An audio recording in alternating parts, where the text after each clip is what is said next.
च भव्यं च सर्वं यश्चाधितिष्ठति स्वर्यस्य च केवलं तस्मै ज्येष्ठाय ब्रह्मणे नमः।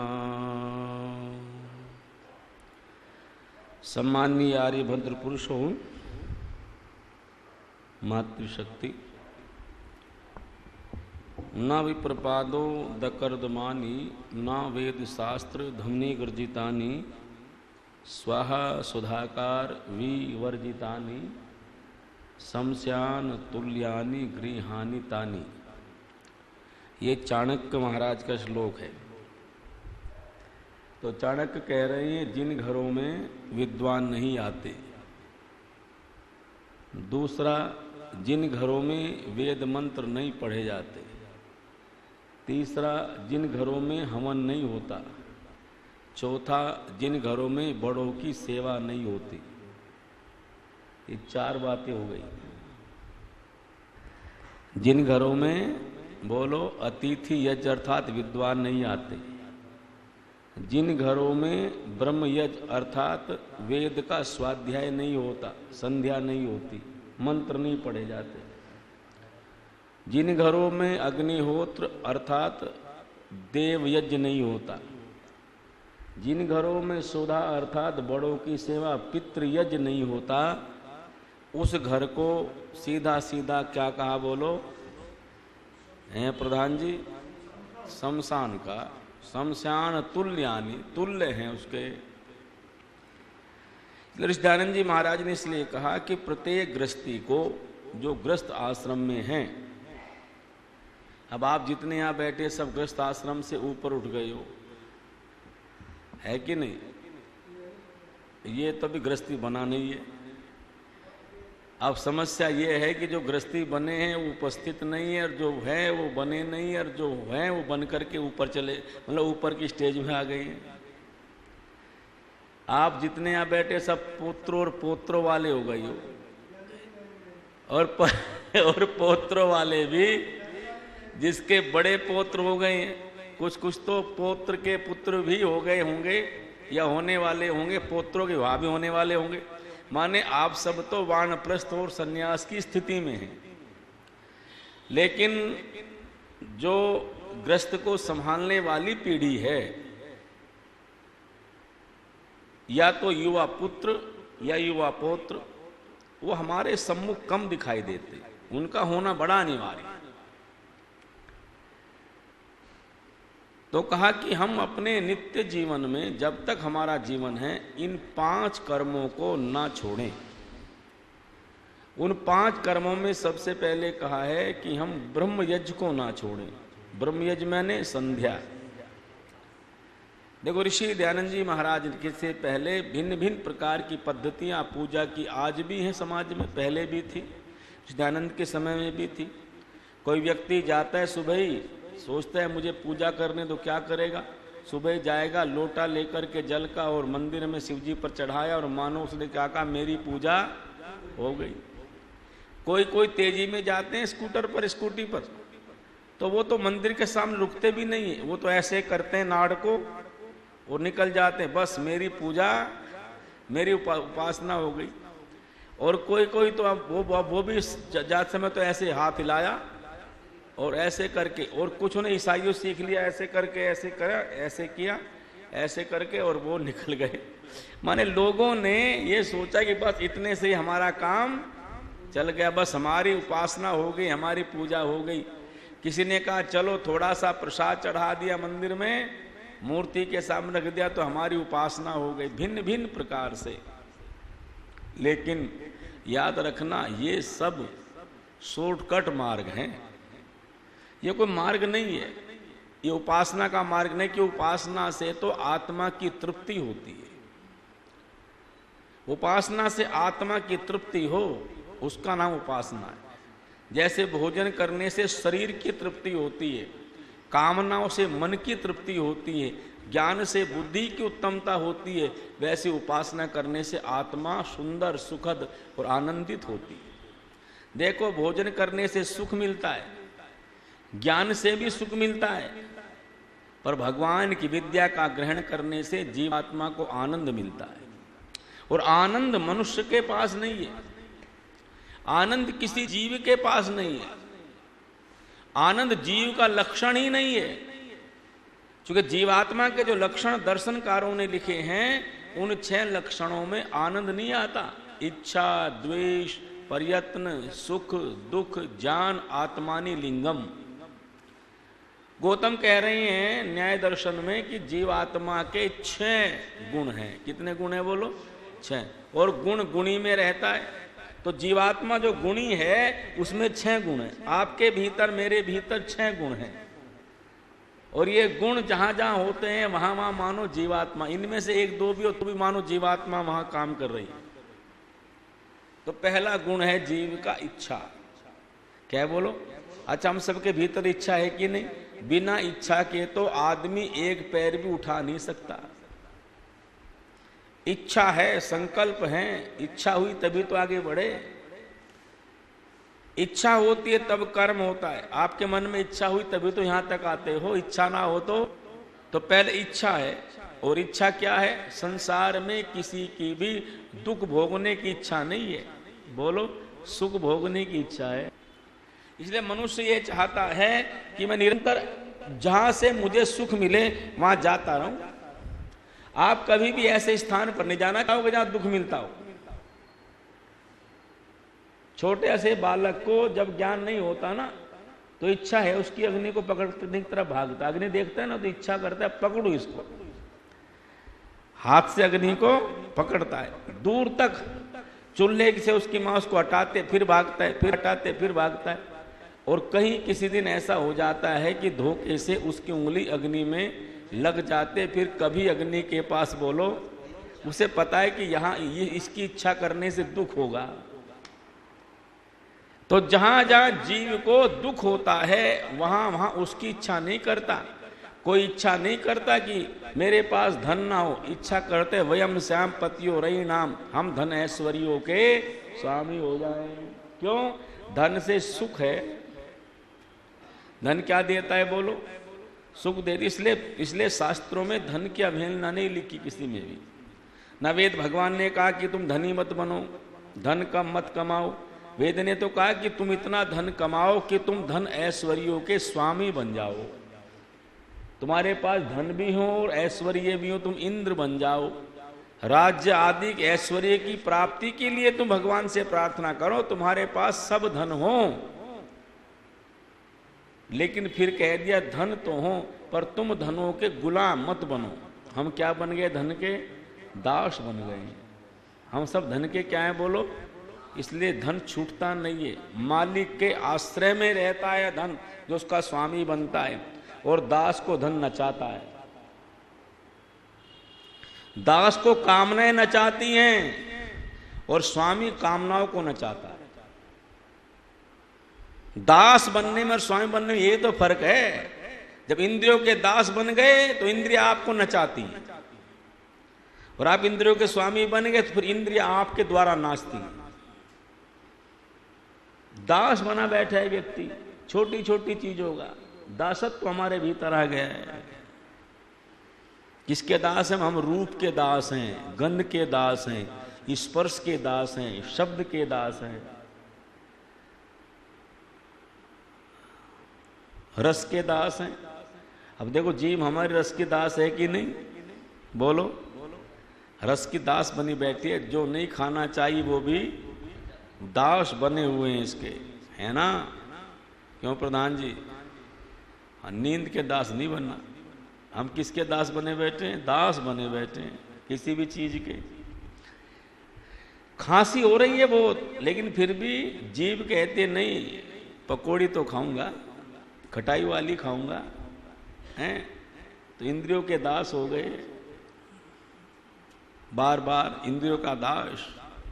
तुलसीदास की पत्नी अब उसके घर चली गई अपने, उसका भाई लेने के लिए आया, चली गई।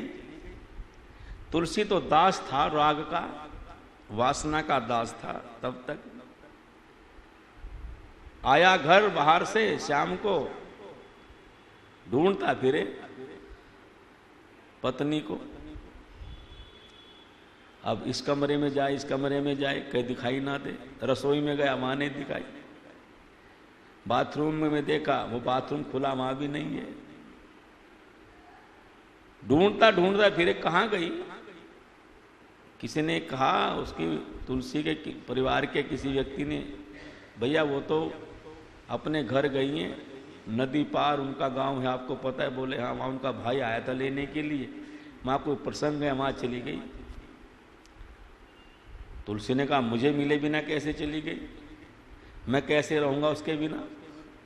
और रात में ही चल पड़ा, बीहड़ रास्ता, वर्षा हो रही वर्षा, पर वर्षा दिखाई नहीं दे रही। मन में एक ही कामना है, यह है दासत्व। इंद्रियों का दास ऐसा होता है। और दासत्व ने जब दास बन जाता है व्यक्ति, तो उसकी दौड़ देखो, दौड़ा जा रहा है, ना जंगल की परवाह, ना चोरों की परवाह, ना राहजनी की परवाह, ना नदी की परवाह। और नदी किनारे गया, कामातुर व्यक्ति को ठीक दिखता भी नहीं है। उसने देखा कि एक अर्थी पड़ी है, अर्थी। और अर्थी को देख के बोला, आहा, मेरी पत्नी मुझे कितना चाहती है, मेरे लिए एक नौका जैसी बना के छोड़ गई जिससे मैं पार हो जाऊं। ये लकड़ी का साधन बना गई मेरे लिए, जिस पर मैं तैर करके नदी पार कर जाऊं। देखो, जैसा मन होता है सारी चीजें वैसी दिखनी शुरू होती है आदमी को। जैसा भीतर से बाहर की वस्तु वैसे दिखती है, वैसी कल्पना करता है। देखो, मेरी पत्नी कितनी अच्छी है, उसका भाई भले ही ले गया हो, पर वो मुझको कितना चाहती है। उसने सोचा वो जरूर आएंगे, इसलिए मेरे लिए ये नदी किनारे उसने नौका डाल दी, नाव भेज दी। उसको नाव दिख रही, अर्थी भी। इसलिए कामातुर व्यक्ति को ठीक दिखता भी बोलो नहीं है। इसलिए किसी ने कहा था, उल्लू को दिन में नहीं दिखता, उल्लू को बोलो दिन में नहीं दिखता, और कौवे को रात्रि में नहीं दिखता। पर जो कामना में फंसा हुआ है उसे ना दिन में दिखता, ना रात को दिखता। कामनाएं मनुष्य को अंधा बना देती है। वासना में डूबा व्यक्ति इतना अंधा हो जाता है कि वो उसका विचार शून्य हो जाता है। वो बेटी बहन मां में अंतर करना भी भूल जाता है। इतना कामना में डूबा व्यक्ति ऐसा हो जाता है। आप अनेकों घटनाएं पढ़ते हो, अनेकों बातों को पढ़ते हो। तुलसी तो उस पे सवार हो गया, नदी पार कर गया तो ऊपर मकान था, पीछे के रास्ते से सोचा जाऊं। अब कुंडी खटखटाऊं, रात के 12 बजे हैं, तो कोई क्या समझेगा चोर आ गए। तो एक लंबा सा सांप जैसे चढ़ रहा था। आहा, ये तो मेरी पत्नी ने रस्सा टांगा हुआ है, रस्सा। उसको सांप भी क्या दिख रहा है, कुछ अंधेरा था, सांप को पकड़ लिया। चढ़ करके उसके कमरे में पहुंचा, देखा आप कैसे आ गए, इतनी बारिश हो रही है, आंधी चल रही है, तूफान आ रहा है। बोले तेरे बिना रह नहीं पाया, तेरे बिना मन नहीं लगा। हाँ, कभी कभी कोई वाक्य व्यक्ति के जीवन को परिवर्तित करता है, वासना से उपासना की ओर भेज देता, धक्का मार देता। कोई बहुत बड़े उपदेश की कभी जरूरत नहीं पड़ती, कभी कभी एक वाक्य ही आदमी की दशा बदल देता है। कहने लगे तुम्हें बारिश नहीं दिखाई दी, कहां की बारिश थी, और तूने तो बहुत अच्छा प्रबंध किया मेरे लिए। जब मैं नदी पर आया तो देखा वहां नाव खड़ी थी, मैंने तो कोई नाव नहीं भेजी। तुझे पगली, तुझे नहीं पता वहां नाव तूने तो भेजी थी, तो भूल जाती है। और जब आया घर के पीछे तो कमंद लटकी हुई थी, तूने रस्सा टांग दिया था मेरे आने के लिए, रस्ते पे चढ़ करके आ जाए। रस्सा कहां, आके देखा तो सांप जा रहा है। अरे ये सांप था, तुम्हें खा जाता तो तुम कैसे पागल आदमी हो। सुबह नदी पर गई, ये तो अर्थी पड़ी है। और एक बात कही उसने, तुमने जितना प्रेम उस हाड़ मांस के शरीर में कर लिया है साहब, कभी कभी पंक्ति दिल में लग जाती है तो व्यक्ति का जीवन बदल जाता है। पंक्ति केवल हमारे कानों तक ही जाती है, बस भीतर तक नहीं जाती। मेरे पतिदेव, ये तो शरीर हाड़ मांस का है, सदा रहने वाला नहीं है। ये सौंदर्य सदा रहने वाला नहीं है। जितनी प्रीति तुमने इसमें कर ली है, उतनी प्रीति भगवान में कर लेते तो तुम्हारा कल्याण हो जाता। आहा, मानो नींद से जाग गया हो, यो जागार तम ऋचा कामयंती। मानो आज जागा है तुलसी। अच्छा देवी, तू तो मेरी गुरु है। गुरु कौन होता है? जो मार्गदर्शन करे। तू तो गुरु है मेरी, तूने मार्गदर्शन कर दिया है, अब मैं जा रहा हूं। तुलसी ने वासना को छोड़ा, किस में लगा बोलो? एक बार जब कोई इन वासनाओं से बच करके परमात्मा की ओर बढ़ जाता, उपासना में लग जाता है, उसके जीवन में कितना आनंद, सुख और आनंद उसको प्राप्त होता है। इसकी तुलना बोलो किसी पदार्थ से नहीं की जा सकती। हम वासनाओं में पड़े, कितनी वासनाएं, और हम ही नहीं, दुनिया के सारे जीव पड़े हैं। मछली को पानी से कितना प्रेम है ना? पानी को मछली से नहीं है, याद रखना। इसलिए सदा चिंतन करो, जगत के किसी भी पदार्थ को आपसे प्रेम नहीं है। आपको ही बोलो उन पदार्थों से। अच्छा बोलो, क्या घर को आपसे प्रेम है या आपको घर से प्रेम है? सच्ची बताना। घर को आपसे प्रेम नहीं है, बोलो आपको ही घर से प्रेम। इस माइक को मेरे से प्रेम थोड़ा ही है, मुझे तो माइक से प्रेम है। संसार के किसी भी पदार्थ को आपसे प्रेम नहीं है। मुझे तो कभी कभी लगता है कि जिनके लिए आप रात दिन लगे हुए हो ना उनको भी कोई खास प्रेम नहीं है आपसे, सीधी सी बात तो ये लगती है। यदि प्रेम होना सच्चा, वास्तव में प्रीति हो और वो संस्कार हो प्रेम का भीतर, तो फिर किसी पिता को कोई संतान व्रत आश्रम में छोड़ के नहीं आ सकती।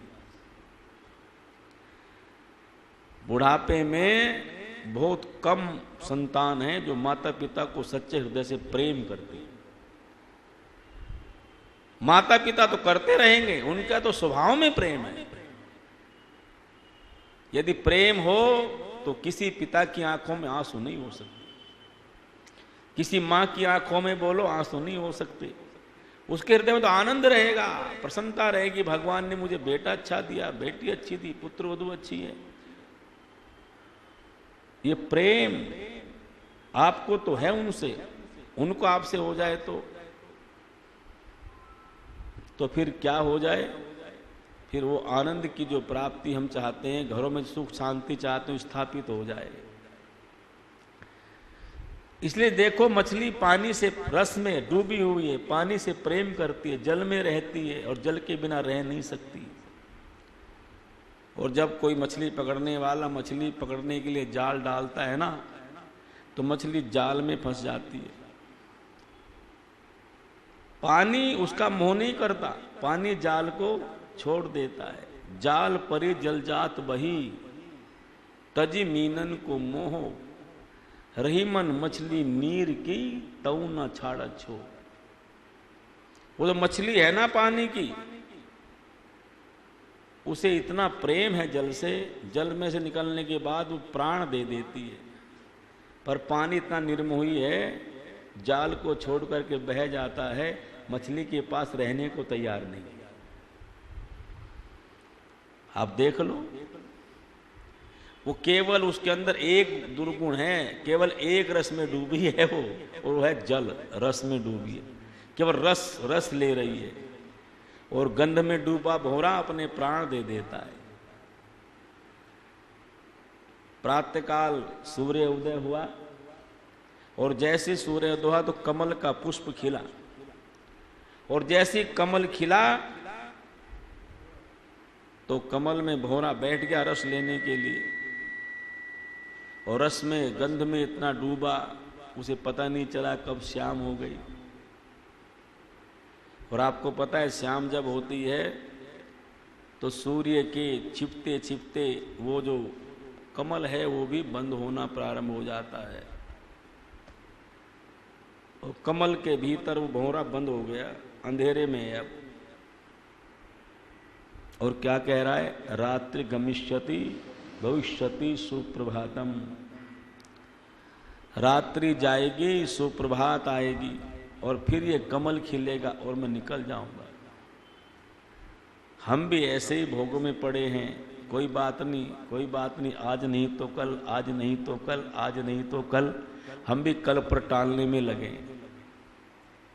कल तो कर ही लेंगे, कल तो कर ही लेंगे, कोई बात नहीं, आज नहीं तो कल। और कल कल कहते करते सारा जीवन चला जाता है, कल कभी नहीं आती। वो लिखा रहता है ना दुकान पर, आज नगद कल उधार। देखो लोगों ने व्यवहार में बिगाड़ा, उधार लिया, दिया नहीं।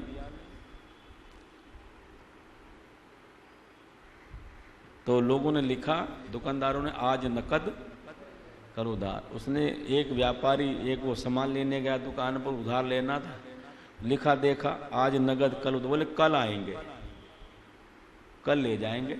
अब कल तो कभी होती नहीं थी। वो अगले दिन आया, उसने फिर पढ़ा आज नगद। उसने कहा भैया कल भी यही लिखा था। बोले रोज यही लिखा मिलेगा, आज नगद कल उधार। कल कभी होगी नहीं आपकी, कल कैसे करोगे बताओ? कल कल करते करते सारा जीवन ऐसे ही चला जाता है। बातों ही बातों में बीती रही उमरिया।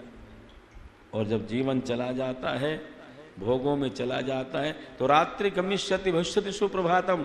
रात जाएगी, सुप्रभात आएगी, ऐसा सोच करके भंवरा चिंतन कर रहा था। प्रातःकाल अभी हुआ नहीं था, अभी पो फटी नहीं थी, सूर्य दर्शन हुआ नहीं था। तभी एक अचानक हाथी आया उस सरोवर पर जिसमें कमल खिला हुआ था, खिलने वाला था। उस कमल नाल को अपनी सूंड में लपेटा, लपेट करके धरती पर मारा और एक पैर रख करके उसको नष्ट करते हुए चल पड़ा। और कमल के नष्ट होते होते भंवरा भी क्या हो गया बोलो? समाप्त हो गया। पता नहीं कब मृत्यु रूपी हाथी आ जाए, हा हंत कब हमें मार करके चला जाए, हमें कुछ पता नहीं है। इसलिए याद रखो, आज जो कर पाओ कर लो, कल का भरोसा बोलो नहीं है। क्या भरोसा जिंदगानी का, जिंदगी एक बुलबुला पानी का। आदमी का जिस्म क्या है, जिस पे सैदा है जहान। एक मिट्टी की इमारत, एक मिट्टी का मकान, खून का गारा बनाया ईंट इसमें हड्डियां, चंद श्वासों पर टिका ये ख्याली आसमां। और मौत की पुरजोर आंधी जब इसे टकराएगी तो टूट करके इमारत खाक में, बस बेकार गर्व करने में लगे हो। तो देखो गंध में फंसा हुआ है, गंध में भंवरा। मछली जल में फंसी है, हाथी शब्द में फंस के मर जाता है। और मनुष्य को तो सारे रोग घेरे हुए हैं, गंध भी, शब्द भी, स्पर्श भी, रस भी। कितने रस लेते हैं हम सुबह से शाम तक, तृप्ति नहीं होती। और एक स्थिति ऐसी होती है कि रस लेने की सामर्थ्य समाप्त हो जाती है, पर मन की तृप्ति नहीं होती। बोलो होती है तृप्ति? मीठा खाने की सामर्थ्य ना रहे शरीर में, लेकिन मीठे रख देखने के बाद इच्छा तो बोलो दौड़ करके भागता उस तरफ, इस इच्छा को पूरी कर लूं, इच्छा को पूरी कर लूं। जितनी वासनाएं सारे मनुष्य घेरे पड़ी है, तो वासना से उपासना का मार्ग, इंद्रियों को बाह्य से अंदर ले जाना। इसलिए कहा हम इनके स्वामी बन जाएं। इंद्र को कहते हैं, जीवात्मा का नाम है इंद्र, और इंद्र कहा इंद्रियों का स्वामी। तो कहा इंद्र जो जीवात्मा है उसके 6 लक्षण है। पहला उसकी इच्छा। संसार में प्रत्येक जीव क्या करता है बोलो? इच्छा करता, इच्छा है उसकी। और इच्छा है संसार में सुख पाने की, सुख पाने की इच्छा जीव करता है। फिर पूछा सुख कैसे मिले जीव को, सुख कहां से मिलेगा, सुख का आधार क्या है? तो उत्तर दिया सुखस्य मूलम धर्म। सुख का मूल तो धर्म है। यदि सुख चाहते हो तो धर्म का आचरण करो। तो पूछा धर्म क्या है? आजकल तो समाज के भीतर बहुत से धर्म हैं, सब लोग धार्मिक हैं फिर भी दुखी हैं, धर्म कथाएं होते हैं फिर भी दुखी हैं। तो ऐसा लगता है कि जो परिभाषा दी सुखस्य मूलम धर्म, ये पूरा ठीक उतर नहीं रहा है। जब ये पढ़ते हैं तो सीधा अर्थ होता है या तो हम धर्म की परिभाषा ठीक समझ नहीं पाए, या बोलो हम किसी और चीज को धर्म मान बैठे।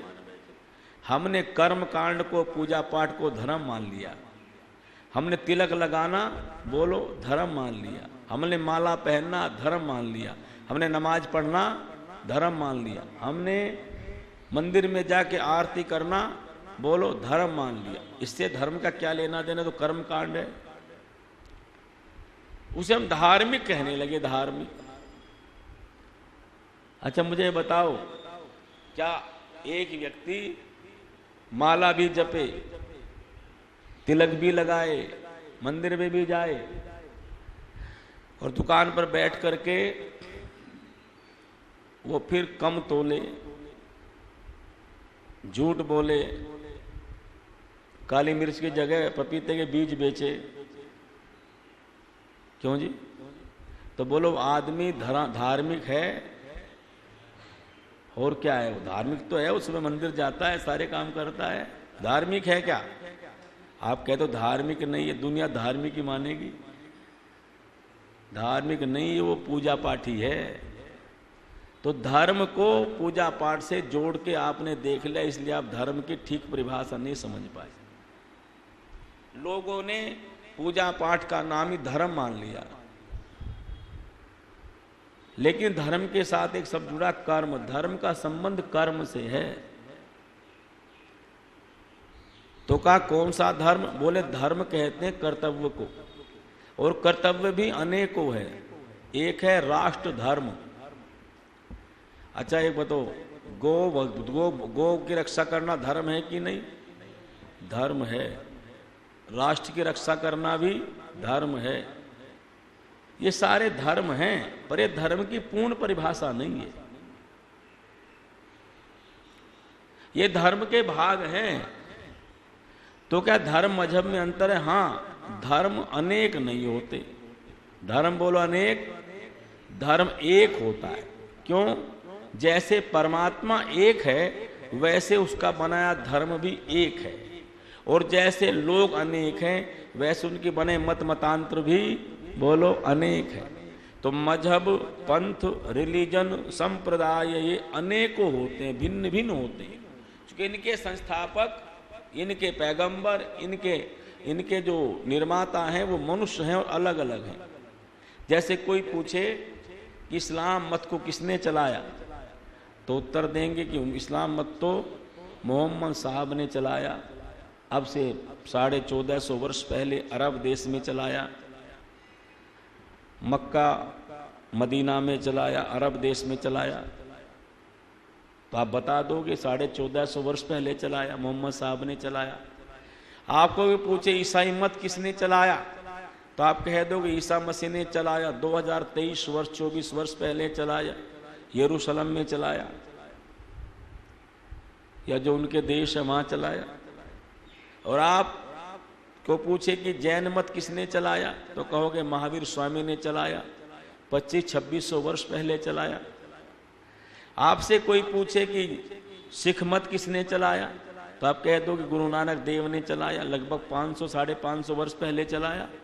अंतिम गुरु जिसके गुरु गोविंद सिंह हुए 10 गुरुओं में से, गुरु तेग बहादुर, गुरु अंगद देव, गुरु रामदास आदि अंत में आकर के गुरु गोविंद सिंह हुए। उनके बाद कोई गुरु नहीं हुए सिख परंपरा में। उसके बाद कोई गुरु, फिर उन्होंने ग्रंथ को गुरु माना। किसको गुरु माना? ग्रंथ को। ये जो गुरु ग्रंथ साहब है, ये हमारा क्या है? गुरु ग्रंथ, उसी को गुरु मान करके उसी को गुरु मान लिया, किसी मनुष्य को गुरु नहीं माना। तो कह दो कि 5500 वर्ष पहले नानक जी हुए ननकाना में। ननकाना अब कहाँ है? अब तो पाकिस्तान में ननकाना साहिब में तो बहुत बड़ा वो बना है गुरुद्वारा, और भारत से आने जाने के लिए भी रास्ता खुला है, लाहौर से थोड़ी दूरी पर है। ननकाना जो जन्मभूमि है उनकी, नानक देव की, तो उन्होंने चलाया। ऐसी बोध मत बुद्ध ने चलाया। सबके नाम आप बता सकते हो, पर जब आपको पूछे कि वैदिक धर्म किसने चलाया, तो किसका नाम लोगे बताओ? ना राम का नाम ले सकते हो, उससे पहले था। कृष्ण का नाम लोगे, उनसे पहले था। आदि सृष्टि में जो धर्म, जो संस्कृति सारे विश्व को दी गई, उसका नाम है वैदिक धर्म। और वैदिक धर्म चला वेद से, और वेद बनाया परमात्मा ने। इसलिए धर्म का संस्थापक कौन होता है जी? परमात्मा। इसलिए जैसे परमात्मा एक है, धर्म भी एक है। यदि हम एक धर्म को मानने वाले सब दुनिया के लोग हो जाएं, फिर क्या प्राप्त होगा? उस धर्म से सुख प्राप्त होगा।